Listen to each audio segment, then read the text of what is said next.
Assalamualaikum warahmatullahi wabarakatuh. Perkenalkan, kami dari kelompok 4, Program Studi Akuntansi Fakultas Ekonomi dan Bisnis Universitas Juanda Bogor. Di sini kami akan menjelaskan berkaitan dengan mata kuliah pemeriksaan akuntansi 1, yaitu Standar Audit nomor 230 tentang dokumentasi audit. Sebelumnya, perkenalkan, nama saya Nina Alia, dan juga ada teman-teman kelompok saya yang bernama Elsa Saidina Aulia, Muhammad Haikal Davis, dan juga Siti Saadah. Pokok pembahasan yang akan kami bahas yang pertama adalah pendahuluan, yang kedua tujuan, ketiga definisi, keempat ketentuan, kelima materi penerapan dan penjelasan lain, dan yang terakhir adalah lampiran. Pada bagian pertama, pendahuluan, terdapat ruang lingkup standar akuntansi nomor 230, yaitu mengatur tentang tanggung jawab auditor dalam menyusun dokumentasi audit untuk keperluan audit atas laporan keuangan. Peraturan perundang-undangan dapat menetapkan tambahan ketentuan dokumentasi. Selanjutnya, sifat dokumentasi audit pada paragraf 2. Yang pertama, bukti sebagai basis bagi auditor untuk menarik suatu kesimpulan tentang pencapaian tujuan keseluruhan auditor. Dan yang kedua, bukti audit bahwa telah direncanakan dan dilaksanakan berdasarkan standar audit dan peraturan perundang-undangan. Kemudian tujuan dokumentasi audit dalam paragraf 3. Yang pertama, membantu tim perikatan dalam perencanaan dan pelaksanaan audit. Yang kedua, menyimpan catatan atas hal-hal signifikan yang berkelanjutan untuk audit di masa yang akan datang. Yang ketiga, membantu anggota tim perikatan yang bertanggung jawab dalam supervisi untuk mengarahkan dan mensupervisi proses audit, serta menunaikan tanggung jawab penelaahan sebagaimana yang diatur dalam standar audit nomor 220. Yang keempat, memungkinkan dilaksanakannya penelaahan dan inspeksi atas pengendalian mutu sesuai dengan SPM 1 atau ketentuan setara lainnya. Yang kelima, memungkinkan tim perikatan untuk mempertanggungjawabkan pekerjaan mereka, dan yang terakhir, memungkinkan dilaksanakannya inspeksi eksternal sesuai dengan peraturan perundang-undangan atau ketentuan lain yang berlaku. Bagian 2 adalah tujuan.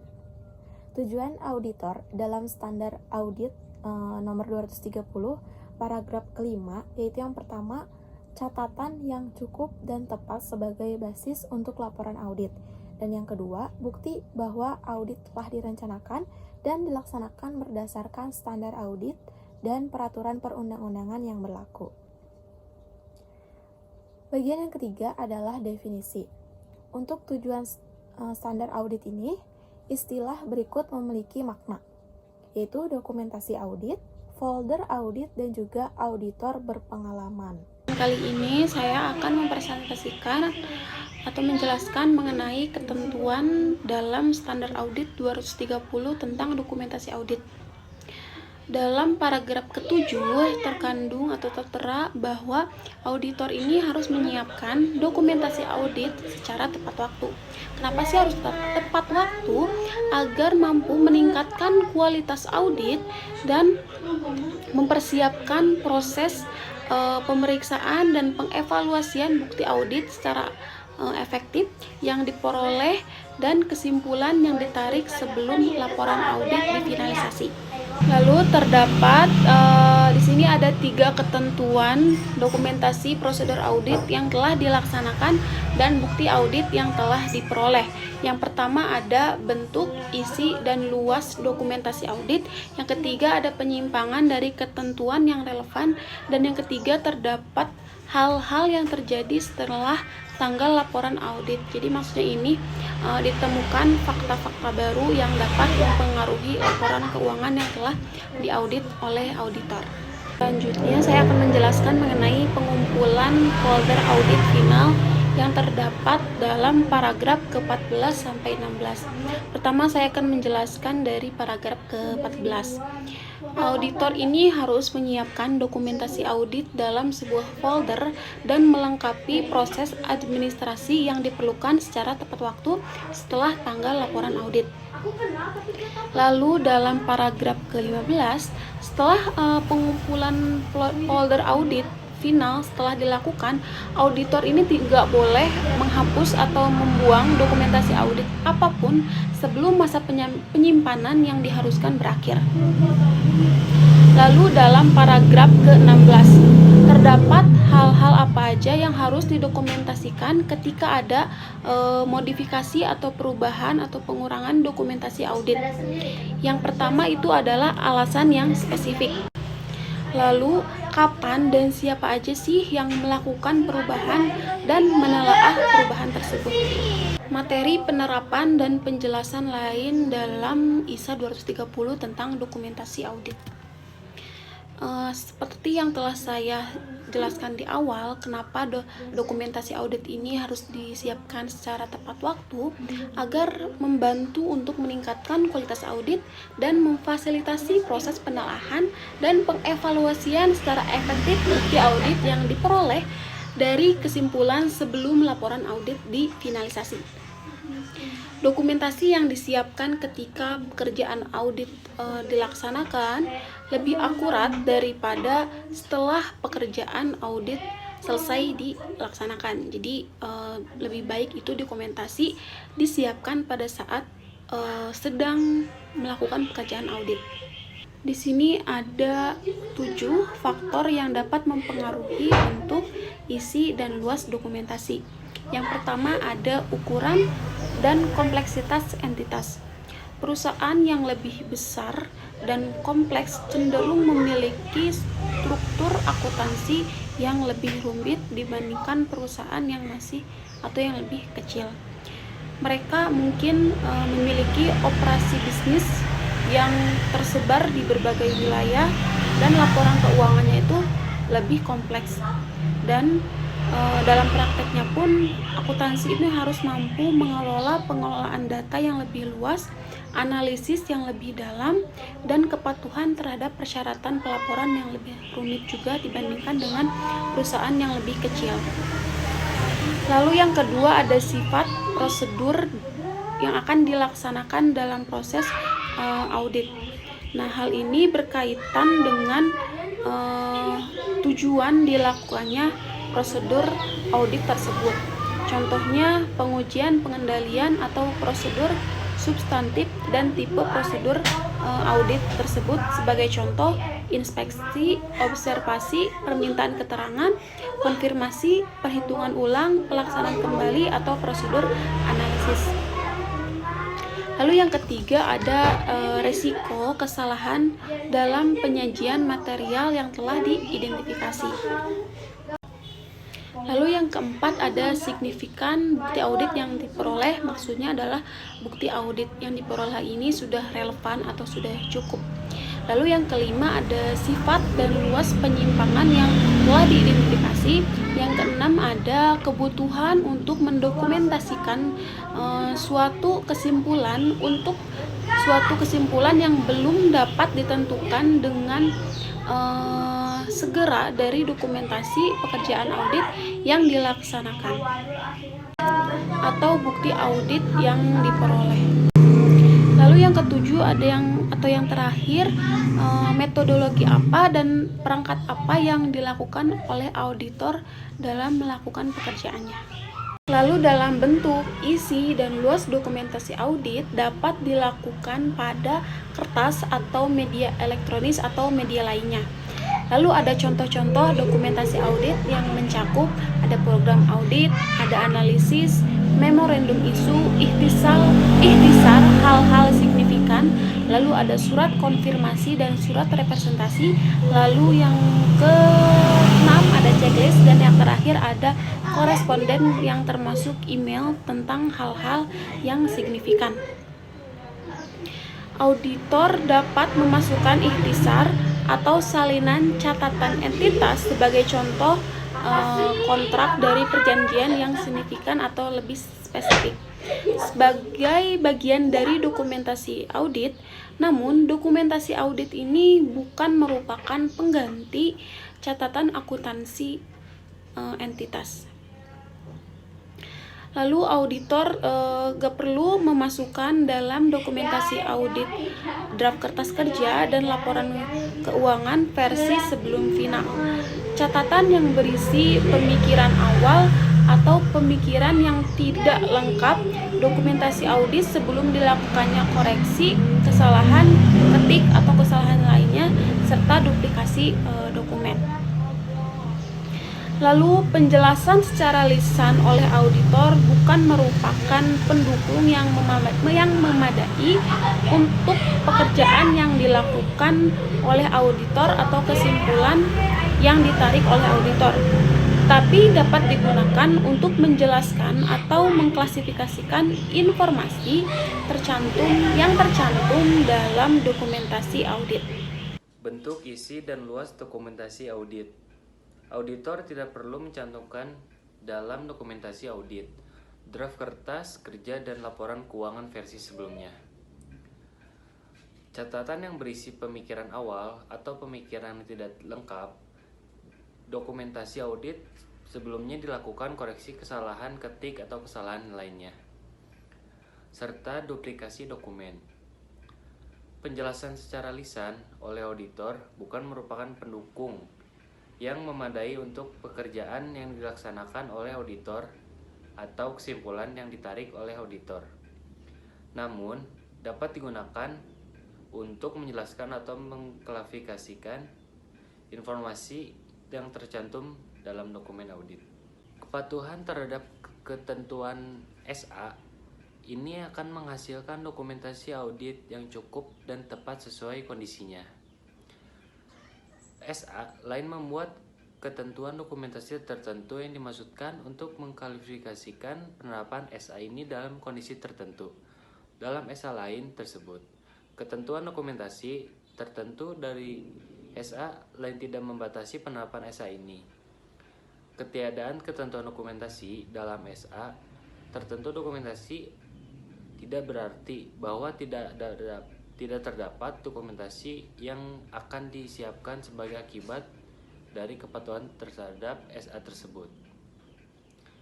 Dokumentasi audit memberikan bukti bahwa audit telah dilakukan berdasarkan SA.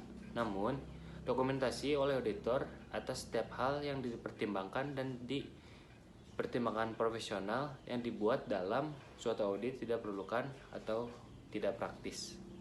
Auditor tidak perlu untuk mendokumentasikan secara terpisah. Contohnya, seperti dalam suatu checklist, kepatuhan terhadap hal-hal yang kepatuhannya telah dicermin dalam dokumentasi yang terdapat di dalamnya, folder audit sebagai contoh. Keberadaan dokumen perencanaan audit yang memadai. Laporan auditor yang memuat opini wajar dengan pengecualian atas laporan keuangan. Sejumlah cara untuk menunjukkan kepatuhan terhadap ketentuan SA dalam folder audit. Contohnya, kemungkinan tidak hanya terdapat satu cara untuk mendokumentasi skeptisme profesional audit. Namun, dokumentasi audit dapat menyediakan bukti yang mencakup prosedur untuk mengoperasi respon manajemen terhadap permintaan keterangan oleh auditor. Bukti yang dapat mencakup dokumentasi atas keterlibatan rekan perikatan dalam banyak aspek audit secara tepat waktu yang mudah diambil tanggung jawab atas arahan supervise dan pelaksanaan audit berdasarkan SA oleh rekan perikatan. Dokumentasi hal-hal signifikan dan pertimbangan profesional signifikan yang terkait. Penilaian atas signifikansi suatu hal membutuhkan suatu analisis yang objektif atas fakta dan kondisi contoh-contoh hal signifikan tersebut yang mencakup hal-hal menimbulkan risiko signifikan sebagaimana yang didefinisikan dalam SA 315 revisi 2021. Hasil prosedur audit yang mengindikasikan kesalahan penyajian material dalam laporan keuangan atau kebutuhan untuk merevisi penilaian sebelumnya auditor atas risiko kesalahan penyajian material dan merespon auditor terhadap risiko tersebut. Yang kedua, kondisi yang menyebabkan auditor mengalami kesulitan signifikan dalam menerapkan prosedur audit yang diterapkan. Yang ketiga, temuan-temuan yang dapat mengakibatkan modifikasi atas opini audit atau dicantumkannya paragraf penjelasan dalam laporan auditor. Satu faktor penting dalam menentukan bentuk, isi, dan luas dokumentasi audit atas hal signifikan adalah luasnya pertimbangan profesional yang digunakan dalam pelaksanaan pekerjaan dan pengevaluasian atas hasilnya. Dokumentasi atas pertimbangan profesional yang dibuat, jika signifikan, berfungsi untuk menjelaskan kesimpulan auditor dan untuk memperkuat kualitas pertimbangan tersebut. Hal tersebut menjadi perhatian khusus bagi mereka yang bertanggung jawab untuk menelaah dokumentasi audit, termasuk mereka yang melaksanakan audit periode berikutnya, ketika menelaah hal-hal dengan signifikan yang berkelanjutan. Identifikasi hal atau unsur fisik yang telah diuji dan identifikasi penyusun dan penelaah. Pencatatan atau karakteristik yang didefinisikan digunakan untuk mencapai beberapa tujuan. Sebagai contoh, pencatatan tersebut memungkinkan tim perikatan untuk mempertanggungjawabkan pekerjaan dan mempermudah investigasi terhadap penyimpanan atau ketidakkonsistenan. Karakteristik yang diidentifikasikan akan bervariasi tergantung pada sifat prosedur, nilai, audit yang dilaksanakan, dan hal yang diuji. Ketentuan umum mendokumentasikan siapa yang menelaah pekerjaan tersebut. Tidak berarti setiap kertas kerja harus mencakup bukti adanya penelaah. Namun, ketentuan tersebut dimaksudkan agar auditor mendokumentasikan pekerjaan audit yang ditelaah personel atau menelaah pekerjaan tersebut dan waktu penelaahan tersebut dilakukan oleh auditor. Dokumentasi atas diskusi hal-hal signifikan dengan manajemen, pihak yang bertanggung jawab atas tata kelola, dan pihak lain. Dokumentasi tidak terbatas pada catatan yang disusun oleh auditor, namun juga mencakup catatan lainnya seperti risalah yang dapat disusun oleh personel entitas yang disetujui oleh auditor. Auditor dapat mendiskusikan hal signifikan ini dengan pihak lain, mencakup personel lain, dan pihak eksternal, seperti pihak yang memberikan advice profesional kepada entitas tersebut. Dokumentasi pendekatan yang digunakan untuk merespons ketidakkonsistenan. Ketentuan untuk mendokumentasikan bagaimana auditor merespons ketidakkonsistenannya informasi yang tidak berarti bahwa auditor perlu menyimpan dokumentasi yang salah atau telah diganti. Selanjutnya yaitu pertimbangan spesifik atas entitas yang lebih kecil. Dokumentasi audit atas entitas yang lebih kecil pada umumnya tidak seekstensif dokumentasi audit pada entitas yang besar. Pada saat penyusunan dokumentasi audit, auditor entitas yang lebih kecil dapat memperoleh manfaat dan efisiensi dengan mendokumentasikan beberapa aspek audit secara bersama-sama di dalam satu dokumen dengan referensi silang ke kertas kerja pendukung yang memadai.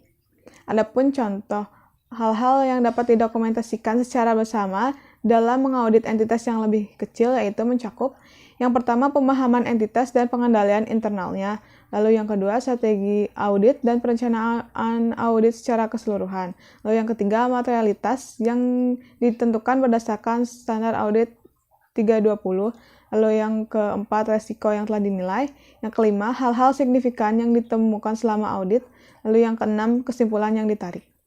Kemudian penyimpangan dari ketentuan yang relevan. Ketentuan dalam SA didesain untuk memungkinkan auditor untuk mencapai tujuan sebagaimana yang ditetapkan dalam SA. Kecuali dalam kondisi yang luar biasa, SA menuntut auditor untuk mematuhi setiap ketentuan yang relevan dengan kondisi audit yang bersangkutan. Ketentuan dokumentasi hanya berlaku untuk ketentuan yang relevan dengan kondisi yang dihadapi. Suatu ketentuan dapat dinyatakan tidak relevan hanya dalam kondisi jika seluruh SA tersebut tidak relevan. Lalu yang kedua, suatu ketentuan bergantung pada kondisi tertentu dan kondisi tertentu itu tidak ada. Selanjutnya, hal-hal yang muncul setelah tanggal laporan auditor.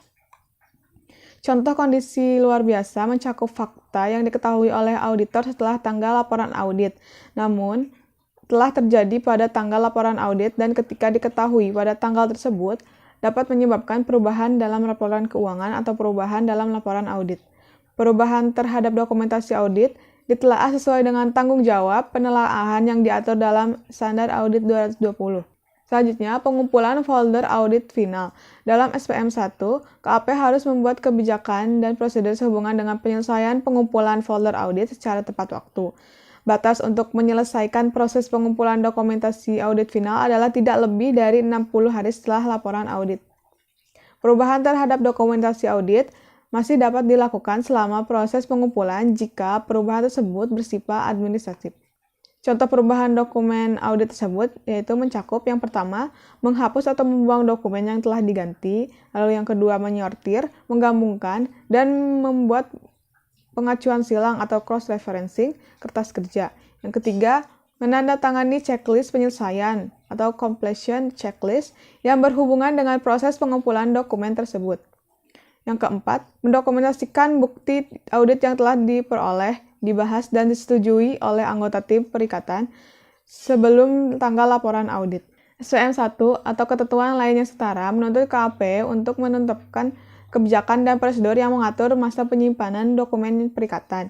Batas waktu penyimpanan pada umumnya tidak boleh kurang dari 5 tahun sejak tanggal yang lebih akhir dari yang pertama, laporan auditor atas laporan keuangan entitas, atau yang kedua, laporan auditor atas laporan keuangan konsolidasian entitas dan entitas anak.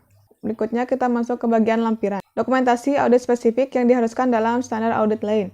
Paragraf-paragraf dalam standar audit lain yang memuat ketentuan dokumentasi spesifik. Akan tetapi, tidak dapat menjadi pengganti untuk mempertimbangkan ketentuan dan penerapan terkait dan materi penjelasan lain di dalam beberapa standar audit, yaitu pada SA 210 tentang persetujuan atas ketentuan perikatan audit, paragraf 10-12, standar audit 220 tentang pengendalian mutu untuk audit atas laporan keuangan pada paragraf 24-25, standar audit 240 tentang tanggung jawab auditor terkait dengan kecurangan dalam suatu audit atas laporan keuangan, paragraf 45-48, SA 250 tentang pertimbangan atas peraturan perundang-undangan dalam audit atas laporan keuangan, paragraf 30, SA 260 tentang komunikasi kepada pihak yang bertanggung jawab atas tata kelola, paragraf 23, SA 300 tentang perencanaan suatu audit atas laporan keuangan, paragraf 12, SA 315 tentang pengidentifikasian dan penilaian risiko kesalahan penyajian material melalui pemahaman atas entitas dan lingkungannya pada paragraf 32, SA 320 tentang materialitas dalam tahap perencanaan dan pelaksanaan audit, paragraf 14, standar audit 330 tentang respon auditor terhadap risiko yang telah dinilai pada paragraf 28-30, SA 450 tentang pengevaluasian atas kesalahan penyajian yang diidentifikasi selama audit pada paragraf 15, SA 540 tentang audit atas estimasi akuntansi dan pengungkapan terkait, paragraf 23, SA 550 tentang pihak berelasi, paragraf 28, SA 600 tentang pertimbangan khusus audit atas laporan keuangan grup, termasuk pekerjaan auditor komponen, paragraf 50, SA 610 tentang penggunaan pekerjaan auditor internal, paragraf 36-37, dan terakhir SA 720 tentang tanggung jawab auditor atas informasi lain, paragraf 25. Baik, sekian penjelasan dari kami, kurang lebihnya mohon dimaafkan. Terima kasih. Wassalamualaikum warahmatullahi wabarakatuh.